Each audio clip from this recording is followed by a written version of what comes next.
COVID-19 et son lot de corollaires, dont la fermeture des frontières terrestres, aériennes et maritimes. Des Ivoiriens se sont retrouvés par milliers bloqués à l'étranger pour s'enquérir de l'évolution de leur rapatriement. Le ministre de l'Intégration africaine et des Ivoiriens de l'extérieur a effectué à ce jour une séance de travail. Yéli Traoré, Fulgence Kissiedou.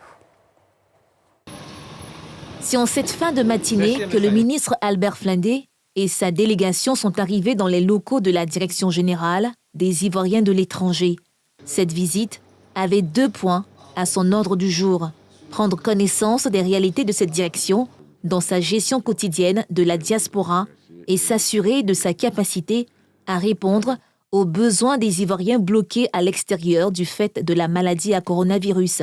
Ce que nous savons, c'est que dans le monde entier, les Ivoiriens se trouvent dans le cadre de cette situation difficile, la pandémie au coronavirus. Les Ivoiriens souffrent à l'extérieur, on le sait, ils s'adressent à nous, aux ambassades.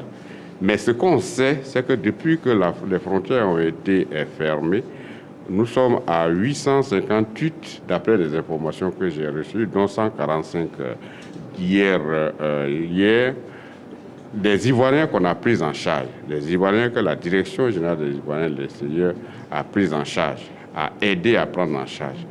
Et donc, c'est par rapport à cette dimension-là que nous avons jugé utile de commencer nos visites par cette Direction générale. J'ai demandé tout de suite au directeur général de mettre en place un système d'écoute des Ivoiriens de l'extérieur pour qu'on connaisse leurs problèmes et qu'on les reporte au niveau du gouvernement. Cette rencontre aura permis au ministre Flindé d'insister sur la nécessité et l'urgence de la lutte contre le Covid-19 et de s'imprégner de la méthodologie mise en place pour identifier les citoyens à rapatrier. Si un nombre précis de ces derniers n'est pas disponible à ce jour, 858 d'entre eux, répondant aux critères d'existence de titres de transport, mais bloqués par le Covid-19, ont été rapatriés selon les chiffres du ministère.